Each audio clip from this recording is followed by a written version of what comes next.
The former top bioweapons experts for the federal government helped write some of the major bioweapons conventions internationally for the United States. Day one, he tried to help with the investigation and found out who was really behind it. These are hardcore killers. And they'll do anything to scare you into submission. After their little event they pulled off on 9/11, they weren't done. They launched their anthrax attack. And they did their dark winter scenario a few years before that, congressionally funded drill of massive anthrax spraying in Texas, in Oklahoma, and martial law being declared. I mean, these guys are just, there's no end to what they'll do. And Dr. Boyle is our guest. During the last segment, you just started calling for a congressional investigation. The country's being held hostage by the real terrorist. You've got the floor. I'd like you to talk more about that and then go back into evidence because it's so voluminous. And anything else you'd like to talk about? Right. Well, we need hearings along the lines of what we had in the Watergate hearings under President Nixon, where we have open public hearings by a joint committee of Congress, because this attack was designed to shut Congress down, and to which it did. It succeeded, to the best of my knowledge, the first time in the history of our republic where Congress was actually shut down and rendered inoperative. The House went out of business. The Senate said it would stay in session, but with the House out of business, you can't do business. So this is a political crime of the first magnitude. The Supreme Court as well also shut down, and the media were attacked. Our fourth estate, of course, the presidency and the executive branch was not attacked. I leave that to you to figure it out. But we do know the White House was on Cipro. So that's really what we need. And maybe if there are open public hearings by Congress, people put under oath with subpoena power, members of Congress then might feel some protection from further threats by the people currently under control of the anthrax. You also have to tie into this the large numbers of dead microbiologists that have appeared since around the summer before these events, when the New York Times revealed the existence of the covert anthrax weapons programs run by the CIA and Battelle. And that, too, is in the public record. Yeah, and, those... the list keeps going. Ivans is only the latest dead microbiologist. So you are correct. These culprits are playing for keeps. They are prepared to kill people. They've tried to kill people. I think they have killed people. Well, there's no doubt under PDD 51, the continuity of government system has taken over the government. Congress knows they were hit by a biological attack from the executive branch and the shadow government controlled by foreign agencies, foreign intelligence operations, British and Israeli predominantly. And they have now bullied the media and the Congress into full submission. They are hopping mad at the Russians for not submitting. God knows what they'll pull on them now. And we are completely controlled by megalomaniacs who have limitless will, dark will, to do God knows what. Mr. Boyle, I mean, I can't imagine a more nightmare scenario. And it's so transparent because they want it to be transparent, don't they?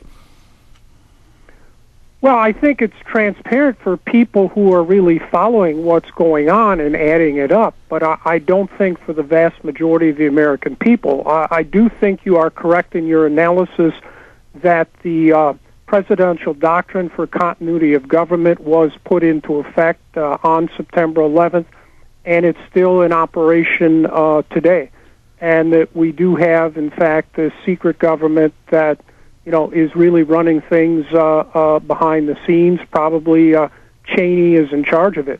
And so there are really two governments out there. And that can account for a lot of anomalies. For example, what happened at the Minot Air Force Base with the nuclear cruise missiles. That decision to deploy those nuclear cruise missiles had to come directly from a chain of command. It was not a mistake. And with the continuity of government, then there are now two chains of command. So I think you can add up a lot of things by realizing that there's the open government and then there's the COG in operation. Well, Dr. Ivins is not alive. He joins the growing list of microbiologists who are now dead. I can't recall the last time I looked at that list, but it was somewhere in the area of 15 to 20 microbiologists have died. It's a lot more than that. Yeah, maybe 20 or something like that. Well, I haven't looked at if you look at it globally, yeah, it's like 20 in the U.S. being shot in the back of the head, being tortured to death, being drowned. It's hundreds worldwide. Right. So, they are, I think, disposing of people who, directly know what's going on. I know, Senator Wellstone disappeared too. I take it the reason others are around is that they don't really care. They have all the levers of power. They're actually glad we're here saying they control the Congress and murder whoever they want. They enjoy it. And all the big gorillas that work in Army intelligence think it's real funny.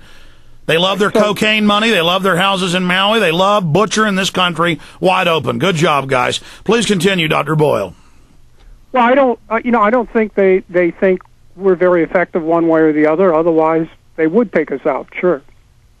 It's just and they're just looting everything. This is only one little area of crimes they're committing. I mean, I look at it, Doctor. They are just raping the country, the world, end to end, and then I just can't believe we've gone this bad. Do you ever pinch yourself when you're seeing these type of things happen? Well, it could be the twilight of the American Republic. I hate to say that. I've been a lawyer since January 10, 1977, taking an oath to uphold the constitutional laws of the United States, as my father was before me. And it could be we're at the end of the line here for democracy in America. It is a military culture to sacrifice pawns, and they have just gotten way too fast and loose. It's not enough to kill 1.2 million Iraqis. It's not enough to bomb Serbia into the Stone Age with DU. They see us as absolute cattle, folks, and this sick culture has got to be stopped. This is life and death. We don't expose these people. They're going to use terror attacks to completely overthrow the country and have a continuity of government system that even dominates Congress. Hell, Bush has even taken authority away from Homeland Security to himself. It's unprecedented dark times, and I don't take pleasure fighting these people. I know. I mean, it is. I don't even have fear. I just know, man, this is serious. I don't like messing with these people, but I have to. You can't give in to them. And Dr. Boyle, we just commend you. The old 5,000-year-old system of sacrificing pawns, going back to being invented in India. Generals will sacrifice 1,000, 10,000, 20,000 troops to draw an enemy in over a ridge, thinking it's a larger force to then have their army behind the hill crush them, knowing it's going to kill their own force. In archery training, it's not just in the movie Braveheart, but it's historical cases of where different armies in Japan, in Europe proper, in Africa, the Egyptians would fire on their own troops to kill some of the other troops. That's an idea. Collateral damage. And it's nothing to the war planners running our country for the big banks to mail out some anthrax and kill some people. It's nothing for them to kill kids now, to kill 1.2 million Iraqis, as I said. And we better realize that what's done to the Iraqis will be done to us. You reap what you sow. Dr. Boyle, can you speak to that idea and then plug your book? Well, sure. I went to the University of Chicago with all these neoconservatives. Wolfowitz was there, Chalabi, Khalilzad, Shulsky, all the rest of them. They were getting their PhDs, and I was getting my undergraduate degree, later got my PhD from Harvard. I went through the exact same program that produced all these neocons, the political science department, Leo Strauss, the godfather of the neocons. His mentor and sponsor in Germany was Professor Carl Schmitt, who went on to become the most notorious Nazi law professor of that benighted era and justified every hideous atrocity the Nazis inflicted on anyone including the Jews. And now his grandchildren are Alberto Gonzales and the current Attorney General Mukasey and John Yoo. That's correct. That we have to understand, Alex, that and they tried to train me to become one of these people. Don't you have the special PhD? They only give one a year from Harvard. Don't you have the Kissinger PhD? Yeah, I went through the same program that Kissinger did. Indeed, at the Center for International Affairs, they gave me Kissinger's old office. His file cabinets were sitting there when I moved in. But the point is, we have to understand these neoconservatives, then, are in fact neo-Nazis. And this is a neo-Nazi mentality that has taken over our government. And these are the people making these decisions, and that then gets back to why they have no problem unleashing an anthrax attack on the American people.